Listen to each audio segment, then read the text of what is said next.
السلام عليكم ورحمة الله.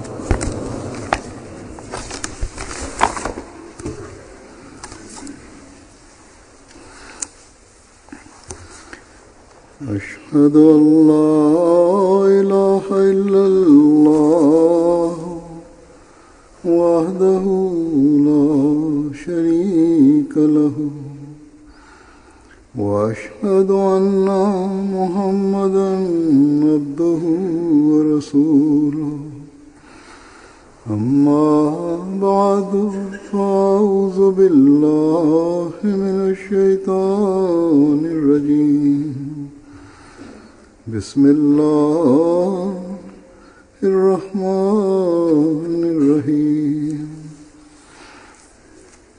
الحمد لله رب العالمين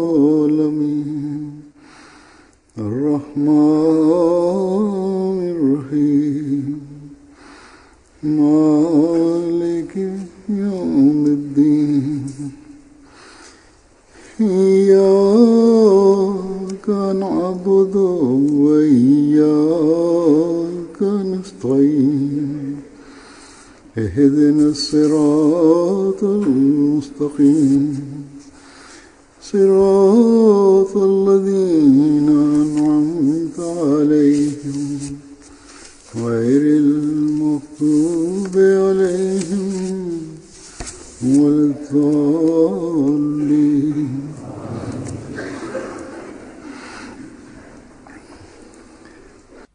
Hadrat Rasulullah Sallallahu Alaihi Wasallam dalam satu kesempatan telah menjelaskan berkenaan dengan ciri-ciri seorang mukmin yang hakiki, yakni seorang mukmin yang hakiki adalah dia yang apa yang dia sukai untuk dirinya sendiri, itu pun yang dia kehendaki bagi orang lain. Ini merupakan prinsip dasar yang mana di dunia ini, di setiap level di dunia ini, dari mulai level rumah tangga sampai level internasional, menetapkan pondasi akan kecintaan, kasih sayang, dan perdamaian. Dan ini menyelesaikan perselisihan, menciptakan kelembutan di dalam hati, dan menekankan untuk saling melaksanakan hak dan kewajiban satu sama lain. Dalam berbagai kesempatan di hadapan para ghair Ahmadi, saya sering menyampaikan hal tersebut, dan mereka sangat terkesan.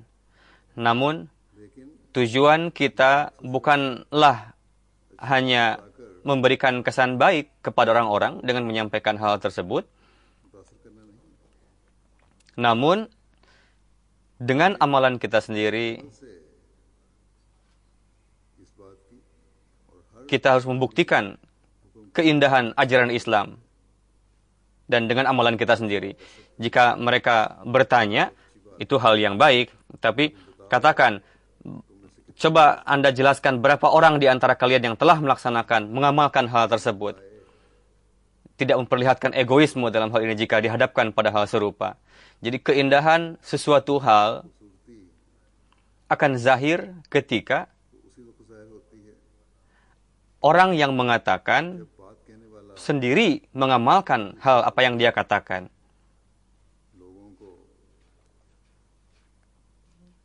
Orang-orang baru akan mengetahui keistimewaan kita ketika ada keselarasan di antara perkataan dan perbuatan kita. Orang-orang tidak hanya mendengarkan saja, melainkan mereka pun memperhatikan kita. Ketika saya melakukan kunjungan ke Jerman, dan saya pun telah menyampaikan dalam khutbah Jumat ketika peresmian masjid di Jerman, seorang district commissioner di daerah itu melontarkan keberatan bahwa kepada kita, kalian tidak berjabatan tangan dengan perempuan, dan dengan ini kalian memperlihatkan sikap yang tidak baik justru.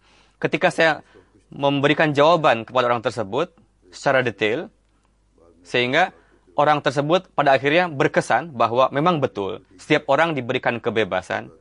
Apapun yang dikatakan oleh agamanya, dikatakan oleh riwayat berkenaan hal itu adalah hak penganut agama tersebut untuk mengamalkannya. yang mana tidak memberikan kerugian kepada negeri dan kepada masyarakat dalam hal ini. Dia mulai mengatakan, tapi perkataan ini dikatakan oleh khalifah kalian. Hakikatnya baru akan diketahui ketika kita melihat bahwa para pemuda Ahmadi pun mengamalkan apa yang dikatakan oleh sang khalifah. Atau apakah kebanyakan dari para Ahmadi mengamalkan hal tersebut atau tidak. Jadi ketika kita berbicara berkenaan dengan agama, suatu hukum berkenaan dengan akhlak yang luhur, maka orang gair pun memperhatikan kita dalam hal ini. Yakni bagaimana praktek amalan yang diamalkan oleh para pengikutnya. Memang tidak ada yang bisa mengingkari bahwa apa yang Hadrat Rasulullah SAW telah jelaskan berkenaan dengan akhlak luhur para orang mukmin, yakni hakiki mukmin baru akan diketahui ketika akhlak kalian pun luhur. Bagaimana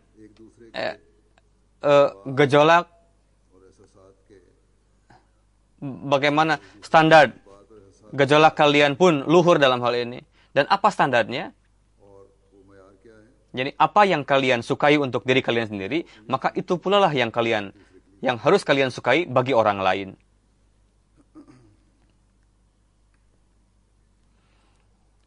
Tidaklah ketika kita menuntut hak kita, kita berteriak-teriak supaya ditegakkan keadilan. Tapi ketika giliran untuk membela hak orang lain, justru dia memperlihatkan sikap sebaliknya dari itu.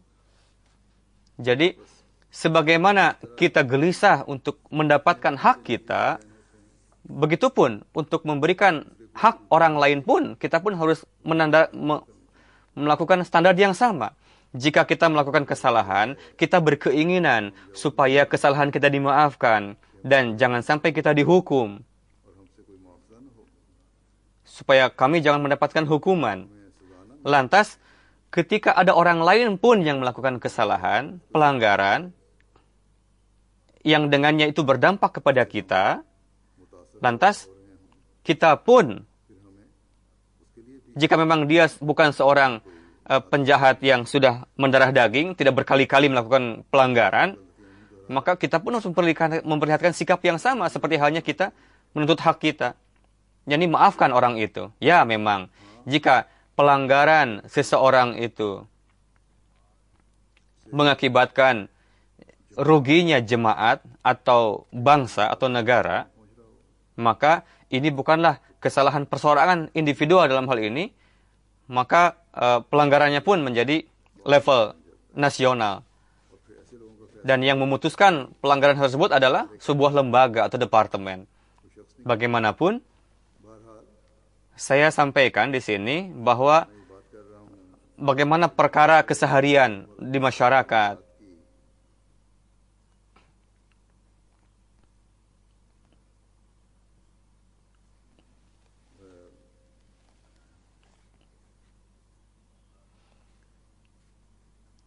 Ketika kita menganggap bahwa hal tersebut adalah hak kita, apakah kita pun memberikan hak tersebut kepada orang lain atau tidak? Apakah kita terpikir untuk memberikan hak tersebut kepada orang lain atau tidak? Dan inilah pondasi kesatuan, yakni di rumah, rumah tangga, saudara, kerabat, sahabat. Ketika dalam lingkup kecil, di dalam timbul pemikiran yang seperti itu, maka di dalam lingkungan yang lebih luas pun pemikiran tersebut pasti akan muncul. Egoisme akan berakhir, menuntut hak pun akan timbul kurang untuk memberikan hukuman, akan berkurang. Dan dalam Al-Quran Karim, Allah Ta'ala pun berkenaan dengan hak-hak yang zahir dan pemenuhan hak, Allah Ta'ala pun menekankan kepada kita untuk memilih, untuk memaafkan orang lain. Sebagaimana Allah Ta'ala dalam Quran Karim berfirman, Alladzina yunfikuna fis sarra'i wad dharra'i wal kaziminal ghaiz wal 'afina 'anil nas wallahu yuhibbul muhsinin. Yani orang yang membelanjakan ketika lapang dan ketika sulit juga, dia yang menahan nafsu emosinya dan memaafkan orang lain, dan Allah Ta'ala sangat mencintai orang-orang yang berbuat ihsan. Jadi di dalam ayat tersebut, pertama, Allah Ta'ala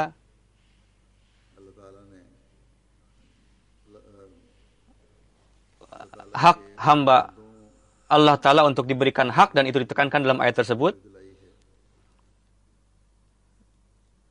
yakni orang yang membutuhkan. Muhsin adalah orang yang bermanfaat bagi orang lain, yang memberikan faedah kepada orang lain, yang teguh di dalam kebaikan, dan berjalan di atas jalan ketakwaan.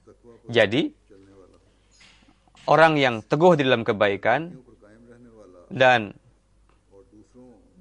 demi Allah Ta'ala dan dengan berdasar pada jalan takwa, memberikan manfaat kepada orang lain, yakinlah bahwa untuk melaksanakan hak-hak hamba Allah Ta'ala pun, dia pun akan tanpa pari. Dan meskipun dia lakukan secara diam-diam ataupun secara terang-terangan, dan dia belanjakan untuk semata-mata untuk meraih keridhaan Allah Ta'ala, ketika kondisi ini timbul dalam diri manusia, maka dia tidak akan memperlihatkan egoisme. Dia tidak akan menghendaki orang lain mendapatkan keburukan. Dan orang yang seperti ini secara rohani pun akan meningkat. Dan orang yang seperti ini akan tergolong ke dalam orang-orang yang Allah Ta'ala cintai. Lalu Allah Ta'ala berfirman, salah satu ciri orang muhsin adalah dia mengontrol emosinya. Dia dapat menguasai emosinya. Dan sedemikian rupa kontrol tidak hanya dalam kondisi ketika jauh-jauh kalau dia dalam kondisi emosi, dia menahan emosinya. Bahkan bagaimana ketika menguasai emosi sehingga dia teruji ketika setelah dia diliputi emosi tadi, justru dia malah memaafkan orang lain. Ini bukanlah hal yang sepele. Jadi, bagaimana setiap jenis, setiap ragam emosi, kemarahan,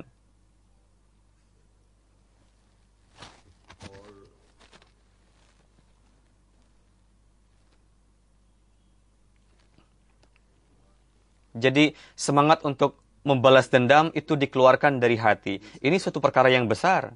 Ketika dia tidak emosi, lantas dia mengeluarkan rasa dendam di dalam dirinya. Jadi tidak hanya itu, dia mengeluarkan dendam di dalam hatinya, melainkan bahkan dia pun melakukan ihsan kepada orang yang telah berbuat salah kepada orang itu. Ini adalah perkara yang luar biasa.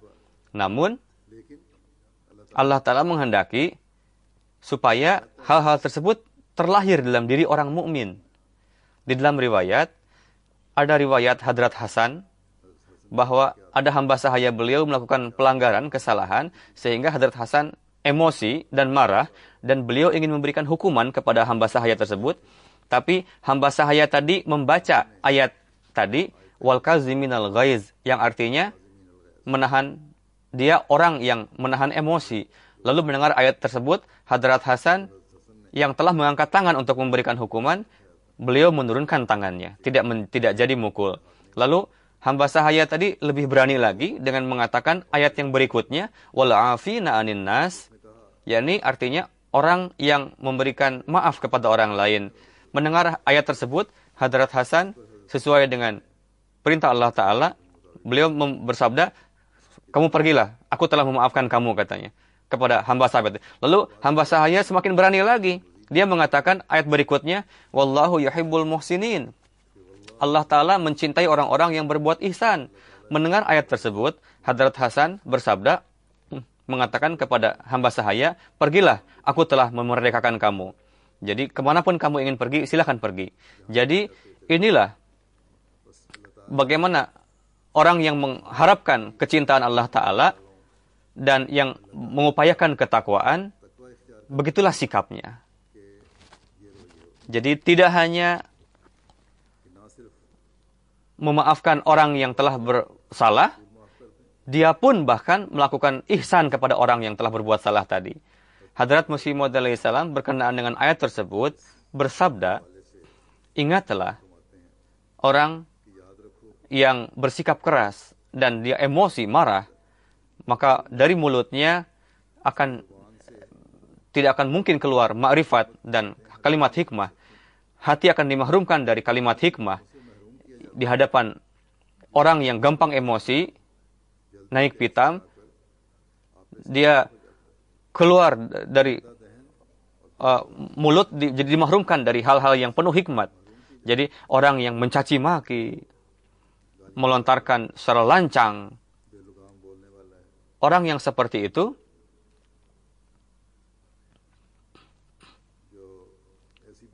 jadi hal-hal yang penuh hikmat, hal-hal yang sangat mendalam, hal-hal yang disukai Allah Ta'ala, itu pun jadi mahrum ketika dia marah.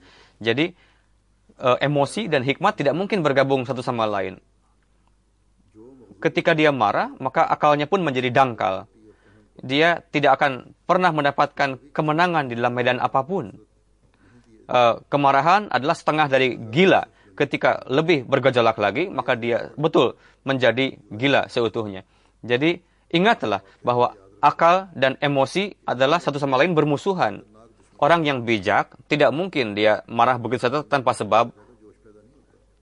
Ketika timbul emosi, kemarahan, maka akal pun tidak akan seimbang lagi. Orang yang bersabar dan bertahan dari kemarahan, maka dia akan dianugerahi nur yang dengannya di dalam kekuatan akalnya akan timbul cahaya yang baru. Lalu akan timbul cahaya di atas cahaya. Dalam kondisi emosi, marah, hatinya menjadi gelap. Karena itu, dari kegelapan tadi timbul kegelapan lagi. Jadi, ajaran Islam sangat penuh dengan hikmah.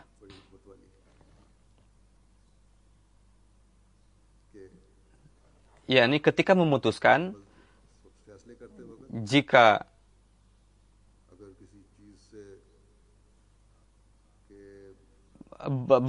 bertentangan dengan seseorang, jika ketika layak untuk dihukum misalnya, dia pun tetap berpikir dengan matang, tidak lantas tergesa-gesa, diliputi emosi. Terkadang terpaksa kita untuk berbuat keras. Namun, ketika kita emosi, marah, tidak jaiz dalam kondisi tersebut untuk bersikap keras. Di dalam Islam, ada memang hukuman, namun untuk itu ada prinsip dan ada kaidahnya. Ketika emosi, ketika marah, hukuman akan membawa jauh dari hikmat, akan membawa jauh dari keadilan.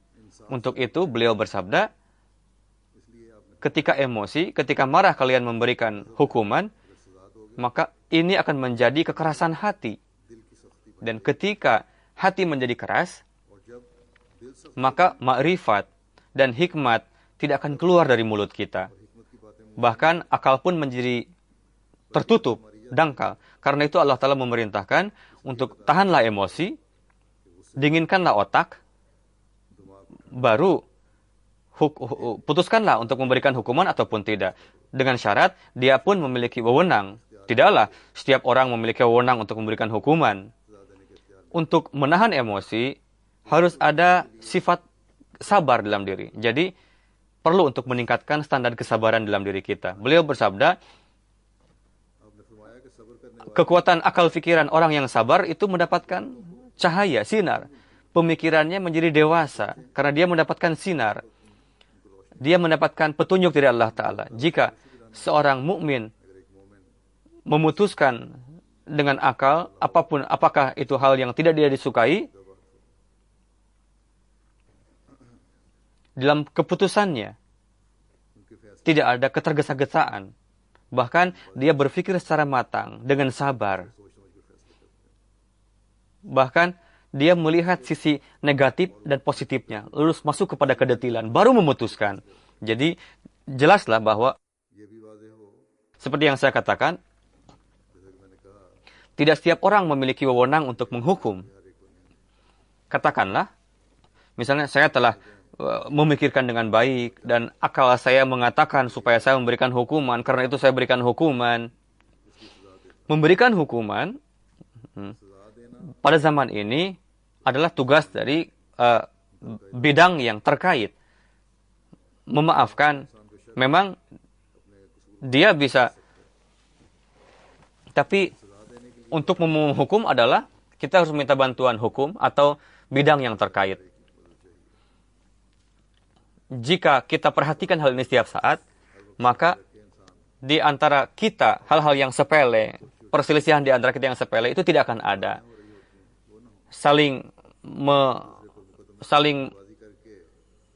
Mengadukan ke pengadilan, membuang-buang waktu dan uang, itu pun tidak akan ada. Jika satu pengadilan memaafkan satu pelanggar setelah dibawa ke pengadilan, maka pihak yang kedua lebih emosi lagi, muncul kemarahannya. Kenapa dia dihukum? Kenapa dia kurang hukumannya?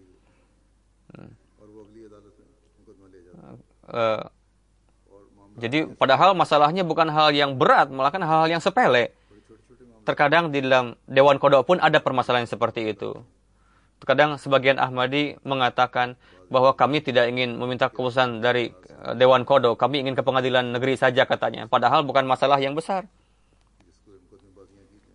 Mereka sukanya saling mengadukan ke pengadilan. Oleh karena itu, mereka pun merugikan diri sendiri pada akhirnya. Allah Ta'ala setelah memerintahkan untuk menahan emosi, memerintahkan untuk memaafkan, bukanlah mengatakan begitu saja tanpa hikmat. Maafkanlah terus. Melainkan menjelaskan hikmat dari memaafkan dan menghukum ketika memutuskan. Sebagaimana Allah Ta'ala berfirman, وَجَزَاءُ سَيِّئَةٍ سَيِّئَةٌ مِثْلُهَا فَمَنْ عَفَا وَأَصْلَحَ فَأَجْرُهُ عَلَى اللَّهِ إِنَّهُ لَا يُحِبُّ الظَّالِمِينَ.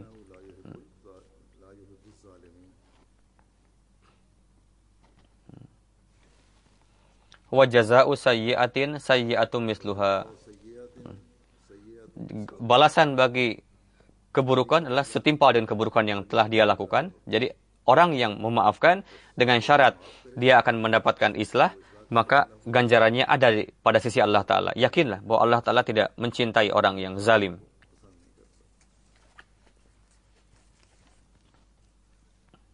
Hal yang sebenarnya adalah disadarkan si pelanggar ini sehingga dia untuk berbuat islah. Bukanlah prinsipnya dengan membalas dendam, saling mengadukan ke pengadilan, menyia-nyiakan uang, menyia-nyiakan waktu.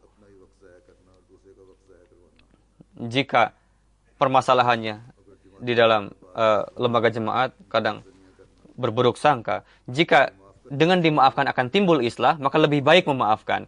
Tapi jika dengan menghukum penting untuk islah, maka tuntutan yang hikmahnya adalah silahkan hukum. Silahkan untuk dibawa ke badan, lembaga yang berkepentingan. Hadrat Masih Maud alaihissalam bersabda berkenaan dengan hukum yang penuh hikmat itu. Beliau bersabda di dalam kitab Tiryakul Qulub bahwa hukum dari sisi keadilan, dari sisi hukum keadilan, setiap keburukan mendapatkan balasan setimpal dengan keburukan. Tapi jika orang memaafkan yang pelanggar tadi dengan syarat si pelanggar tadi akan mendapatkan islah, maka dengan memaafkan juga jadi dengan tidak akan memaafkan justru akan lebih menjadi-jadi, yakni orang yang memaafkan dia akan mendapatkan ganjaran dari Allah Ta'ala. Dengan syarat akan mendapatkan islah orang itu. Di dalam Barahin Ahmadiyah, beliau bersabda, tuntutan prinsip keadilan adalah orang yang berbuat jahat mendapatkan balasan yang sama seperti balasan keburukan telah dilakukan. Orang yang memaafkan dan mengislah, yakni bukanlah pemaafan yang hasilnya akan memberikan keburukan, maka dia akan mendapatkan ganjaran dari Allah Ta'ala. Jadi memaafkan jika memang niatnya islah dan mendapatkan islah, dan keterangannya adalah supaya asal jangan timbul keburukan dari pemaafan itu, maafkanlah. Jika tidak timbul keburukan dari pemaafan tadi, maka Allah Ta'ala berfirman, ganjarannya itu dari Allah Ta'ala bagi orang yang memaafkan tadi. Jadi, memaafkan pada saat ketika sikap nampak dari si pelanggar, sikap bahwa di masa yang akan datang dia tidak akan melakukan pelanggaran lagi. Terkadang ada si pelanggar yang sudah menjadi-jadi, setiap saat dia melakukan pelanggaran, tidak tobat-tobat. Orang yang seperti itu perlu untuk diberikan hukuman, dan hukuman pun adalah dengan syarat supaya timbul sisi islah di dalamnya. Lalu beliau bersabda berkenaan bahwa keburukan dibalas dengan keburukan yang setimpal, tapi jika memaafkan dengan islah, ya dengan memaafkan tadi bisa timbul islah, bukan keburukan, maka Allah Ta'ala ridho kepadanya. Allah Ta'ala akan membalas kebaikannya. Dari sisi Quran, jadi setiap saat balas dendam, hukuman bukanlah hal yang terpuji dalam setiap kesempatan, dan tidak juga memaafkan dalam setiap kesempatan itu disukai. Melainkan kita harus melihat kondisi, melihat keadaan. Apakah dengan dihukum akan timbul islah atau dengan dimaafkan? Jadi melihat maslihat kondisi, bukan dalam corak seperti penjara. Inilah yang Quran katakan. Bukanlah tanpa prinsip, tanpa kaidah menghukum begitu saja atau memaafkan begitu saja. Ada batasan-batasan dalam hal ini. Kita pun harus berada dalam batasan tersebut. Dan kita harus melihat apa manfaatnya. Manfaatnya ada dalam sisi yang mana. Jadi inilah hukuman di dalam Islam dan memaafkan. Jadi yang diperhatikan adalah islah di dalamnya. Pada saat ini dalam hukum dunia kita melihat bahwa setiap hukuman bagi si pelanggar itu setiap pelanggar dihukum dan dipenjara mereka dipenjarakan supaya mendapatkan islah katanya. Namun bagaimana kita di negeri-negeri maju di sini pun mereka mulai mengatakan bahwa di penjara-penjara ini ketika mereka melewati batas hukuman penjara sekian tahun, setelah keluar justru malah menjadi-jadi mereka di dalam keburukan. Untuk itu orang yang memberikan hukuman pun dan si pelanggar pun hanya menaati peraturan saja semata. Di dalam diri mereka tidak ada rasa takut kepada Allah Ta'ala.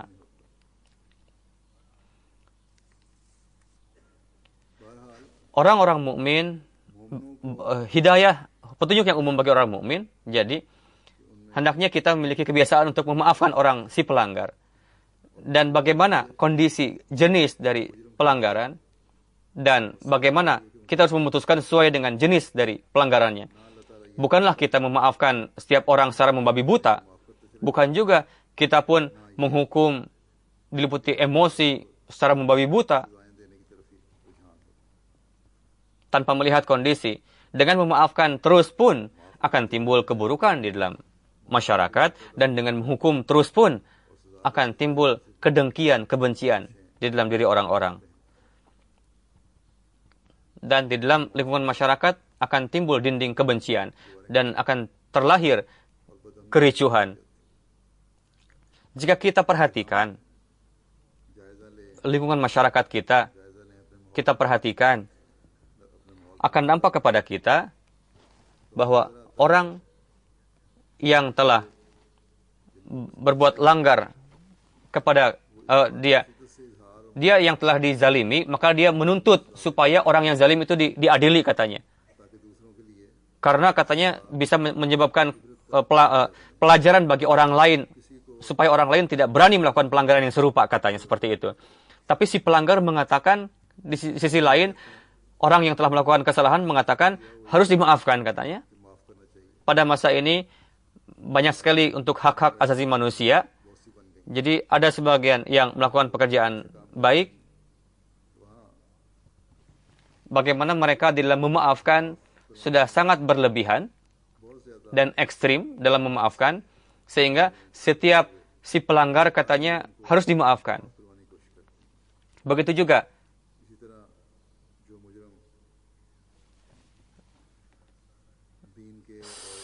si pelanggar pun mengatakan bahwa ini adalah perintah Allah Ta'ala katanya untuk memaafkan. Karena itu kalian harus memaafkan saya katanya. Karena Tuhan selalu memaafkan hambanya. Untuk itu kalian pun melaksanakan hak-hak hambanya, maafkanlah kami katanya. Secara individu pun, setiap orang memaafkan kepada si pelanggar katanya. Secara jemaat pun, setiap orang hendaknya dimaafkan katanya. Terlepas dari apakah itu memberikan faedah kepada jemaat ataupun kerugian. Supaya katanya hak-hak hambanya bisa terlaksana, terpenuhi.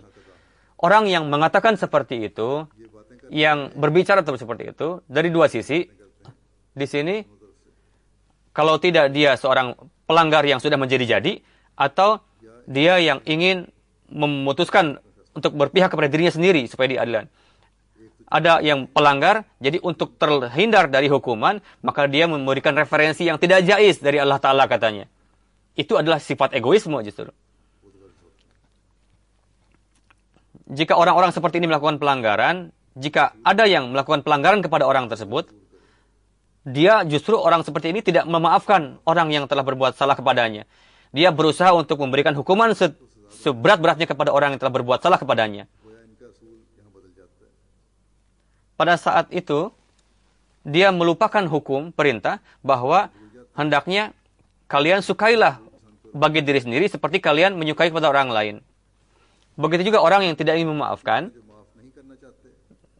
dan dia menghendaki supaya orang yang berbuat salah kepadaku mendapatkan hukuman yang berat, jika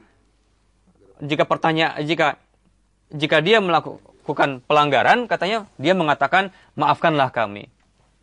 Islam menolak sifat egoisme seperti itu, dan Islam memutuskan dengan cara-cara keadilan. Jika ada keyakinan dengan memaafkan akan timbul islah, maka lebih baik maafkanlah. Tapi jika nampak jelas bahwa tanpa hukuman itu tidak mungkin, maka perlu dalam kondisi seperti itu untuk memberikan hukuman.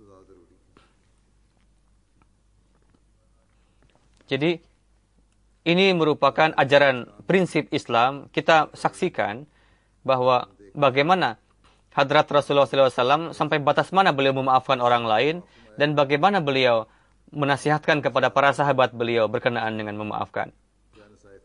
Hadrat Imam Hasan, contoh yang tadi saya sampaikan, bagaimana beliau memaafkan bawahannya, hamba sahaya, tapi itu pelanggaran yang sepele saja.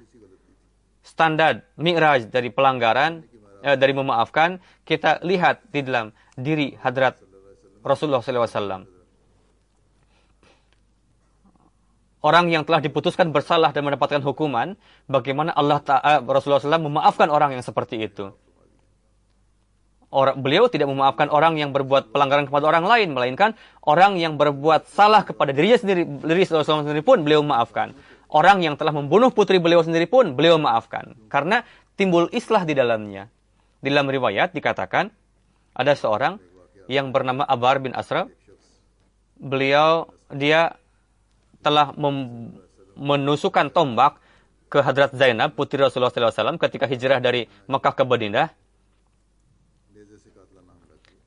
Pada saat itu Hadrat Zainab sedang hamil, sehingga hamilnya pun menjadi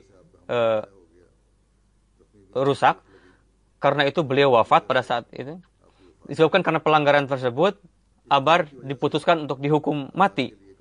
ketika Fatah Mekah, dia lari kabur. Tapi ketika Hadrat Rasulullah SAW kembali ke Madinah, Abar datang ke hadapan Rasulullah SAW dan memohon, aku memohon kasih sayang dari engkau. Dulu saya takut kepada Tuhan, lalu saya kabur, tapi kasih sayang Huzur telah memanggil saya kembali. Wahai Rasulullah, dulu kami bodoh, jahil, kami musyrik. Tuhan telah memberikan hidayah kepada kami dengan perantaraan Anda, dan kami berdiri di jalan kebenaran. Aku mengakui kesalahanku. Jadi perhatikanlah ini dan maafkanlah saya. Lalu Hadrat Rasulullah SAW memaafkan sang pembunuh putri beliau SAW sendiri.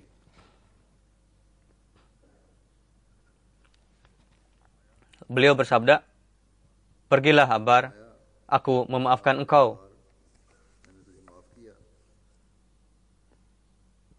Lalu beliau bersabda, ini merupakan ihsan Allah Ta'ala yang telah memberikan taufik kepada engkau untuk menerima Islam. Jadi ketika beliau melihat timbul islah di dalamnya, lalu beliau pun memaafkan sang pembunuh putri beliau sendiri. Hadrat Aisyah radhiyallahu ta'ala anha bersabda, beliau sallallahu alaihi wasallam, beliau tidak membalas kejahatan yang pernah ditimpakan kepada diri beliau sendiri. Pernah ada seorang Yahudi, wanita Yahudi yang berupaya yang meracuni makanan yang akan dimakan oleh Rasulullah SAW. Tapi beliau memaafkan pada akhirnya. Lalu Hindun yang pada perang Uhud telah menyayat dada paman Hadrat Rasulullah SAW, Hadrat Hamzah, memotong kuping, memotong hidung paman beliau SAW, dan mengeluarkan jantung, lalu dimakan. Pada saat Fatah Makkah, beliau bersatu dengan wanita-wanita yang lain, lalu baiat. Karena beberapa pertanyaan, beliau SAW mengenali Hindun, lalu bertanya, kamu Hindun kah? Istri dari Abu Sufyan? Ya Rasulullah, saya Hindun. Sekarang aku sudah menjadi Muslim, ya Rasul. Maafkanlah saya, Huzur. Hadrat Rasulullah SAW memaafkan Hindun. Bagaimana pemaafan tadi berdampak, berkesan kepada diri Hindun, sehingga berubah menjadi mukhlis Hindun ini. Pada hari berikutnya, pada sore hari, Hindun mengundang Hadrat Rasulullah SAW dan dengan membakar 2 ekor kambing dan mengirim kepada Rasulullah. Lalu mengatakan, saat ini hewan kurang, karena itu inilah hadiah yang rendah dari saya, wahai Rasulullah. Lalu Rasulullah SAW berdoa, ya Tuhan, berikanlah keberkatan pada peternakan Hindun. Setelah dampak dari doa tersebut, bagaimana keberkatan timbul, sehingga kambing beliau sudah begitu banyaknya, sudah tidak terkontrol lagi. Abdullah bin Ubay bin Sulul, setiap kita mengetahui bahwa dia adalah Ra'isul Munafikin, pimpinan dari para orang munafikin. Meskipun dia bersikap kurang ajar yang lancang, tapi tetap Rasulullah memaafkannya dan Rasulullah menyolatkan jenazahnya. Meskipun Hadrat Umar berkali-kali memohon kepada Rasul supaya jenazahnya jangan disolatkan. Ka'ab bin Zuhair, ada syair, penyair yang sangat terkenal, disebabkan karena beberapa hal, dia pun sudah diputuskan untuk dihukum. Ketika Fatah Mekah, kakaknya menulis kepada dia supaya kamu pergi kepada Rasulullah dan minta maaf kepada Rasulullah. Lalu dia datang ke Madinah dan dia tinggal di rumah kenalannya. Ketika salat subuh, dia melaksanakan salat subuh di Masjid Nabawi di belakang Rasulullah SAW. Setelah salat, dia memohon kepada Rasulullah, ya wahai Rasulullah, saya adalah Ka'ab bin Zuhair datang untuk bertobat dan minta maaf. Beliau sallallahu alaihi wasallam tidak mengenalnya. Untuk itu, dia mengatakan, jika diizinkan, saya hadapkan dia ke hadapan huzur. Beliau bersabda, ya silahkan bawa ke sini. Lalu dia datang, ya wahai Rasulullah, saya Ka'ab bin Zahir. Ada seorang Ansari, sahabat Ansari, yang karena Ka'ab tadi sudah diputuskan untuk dihukum mati, lalu sahabat tadi berdiri untuk membunuh Ka'ab. Lalu Rasulullah bersabda, jangan, tinggalkanlah dia, karena dia telah meminta maaf, katanya. Setelah itu, dia menyampaikan kasidah di hadapan Rasulullah SAW. Lalu Rasulullah SAW menyukainya, menzahirkan kebahagiaannya. Lalu beliau SAW mengaitkan cadar beliau kepada Ka'ab. Tidak hanya memaafkan, bahkan beliau pun memberikan hadiah dan mendoakan sang pelanggar. Banyak sekali contoh sifat pemaafan beliau sallallahu alaihi wasallam di dalam riwayat. Bagaimana beliau sudah sampai kepada Mi'raj sehingga manusia dibuatnya terheran-heran bagaimana beliau memaafkan. Hadrat Masih Maud Islam bersabda, para kekasih Allah Ta'ala sering dicaci, dizalimi, disakiti. Namun mereka a'rid anil jahilin, disebut dengan a'rid anil jahilin. Dengan sendirinya, Hadrat Rasulullah SAW sendiri, Nabi, beliau dizalimi, disakiti, beliau dicaci. Namun, bagaimana zat yang berakhlak mulia ini, apa yang beliau lakukan dalam menghadapi cacian itu? Beliau justru malah mendoakan mereka, karena Allah telah berjanji bahwa dia akan berpaling dari orang-orang yang jahil, dan mereka orang-orang yang buruk tidak bisa menyerangnya. Yang terjadi pun seperti itu. Para penentang huzur tidak bisa menghinakan huzur, dan mereka sendirilah yang hina, dan mereka tunduk di kaki Rasulullah SAW, atau mereka menjadi binasa. Beliau sallallahu alaihi wasallam kepada para sahabat, bagaimana beliau menasihatkan para sahabat untuk meraih standar pemaafan. Di dalam riwayat dikatakan, saya sampaikan, suatu ketika ada orang yang hadir di hadapan Rasulullah SAW dan bertanya, wahai Rasul, saya memiliki hamba sahaya yang melakukan pelanggaran. Apakah bolehkah saya memukulnya dengan tangan saya sendiri? Beliau SAW bersabda, kamu seharusnya setiap hari memaafkan dia sebanyak 70 kali dalam sehari. Yani maafkanlah selalu. Berikanlah maaf. Sering-seringlah untuk memaafkan. Jadi perlakuan baik kepada bawahan. Seperti itulah yang dinasihatkan oleh Rasulullah SAW. Saya pun ingin jelaskan dalam hal ini bahwa pada masa ini tidak ada perbudakan. Maksud dari mukmin tadi adalah, yang diharapkan adalah supaya apapun yang menjadi tanggung jawabnya, lakukanlah itu. Bukanlah hanya dengan perintah memaafkan kita bersikap semena-mena untuk merusak setiap pekerjaan. Tidak seperti itu.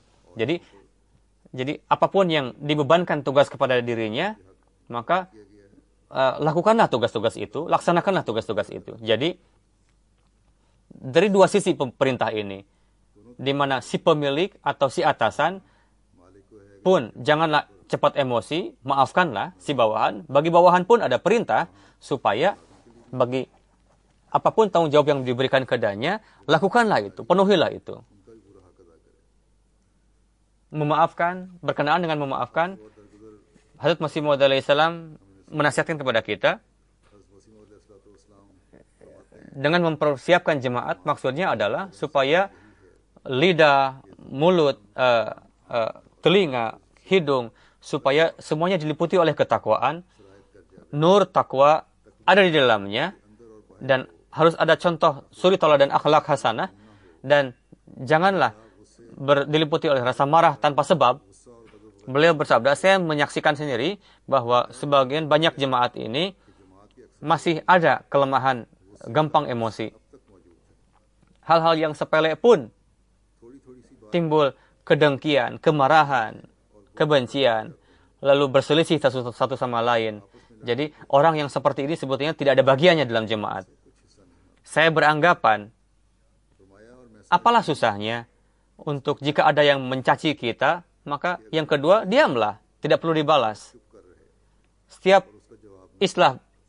jemaat bermula dari akhlak. Hendaknya pada permulaan, majulah dalam tarbiyat kesabaran. Dan yang terpenting adalah, jika ada yang bersikap buruk kepada kita, doakanlah orang yang berbuat buruk kepada kita itu dengan rintihan hati.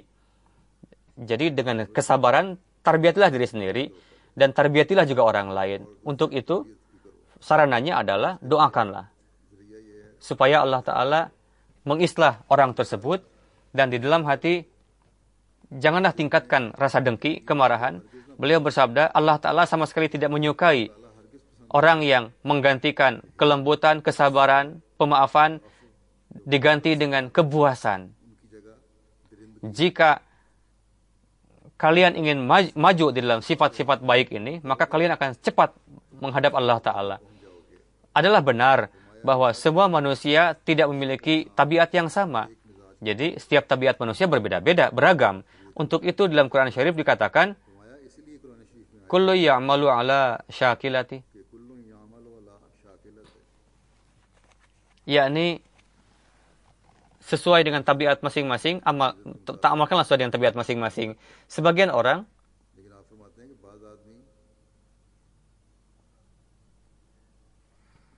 jika ada akhlak yang baik, maka jenis lainnya ada juga kelemahan di dalam dirinya. Jika warna satu akhlak baik, maka ada juga yang buruknya. Namun, tidaklah mesti bahwa tidak mungkin untuk diislah. Tidak seperti itu. Setiap tabiat Allah Ta'ala ciptakan beragam.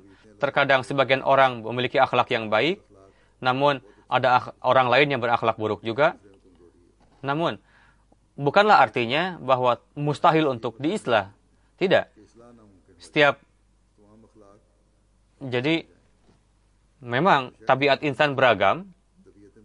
Ada kelemahan, tapi di sisi orang lain, di sisi orang itu pun tidak hanya kelemahan saja, ada juga kebaikannya. Tidak hanya keburukan saja yang dimiliki oleh seseorang itu, pasti ada kebaikannya juga.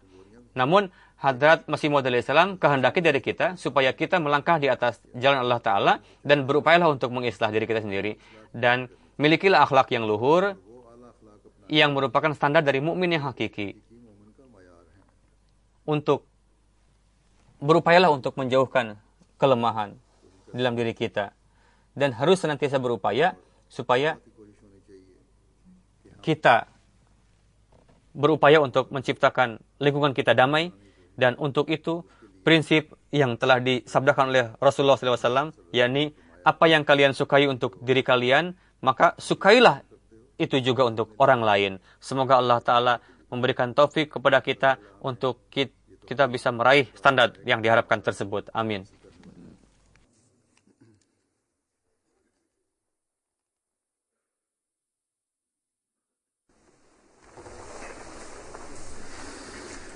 Alhamdulillah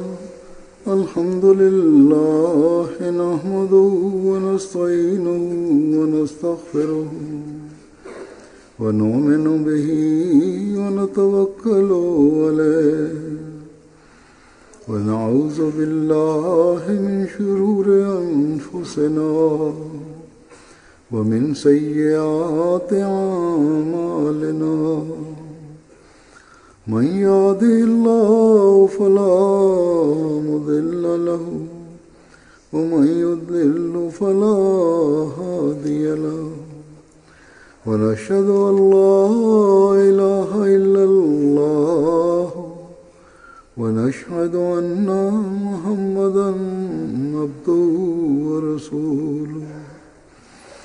عباد الله رحمكم الله، إن الله يأمر بالعدل والإحسان وإيتاء ذي القربى وينهى عن الفحشاء والمنكر والبغي يعظكم لعلكم تذكرون اذكروا الله يذكركم وادعوه يستجب لكم ولذكر الله أكبر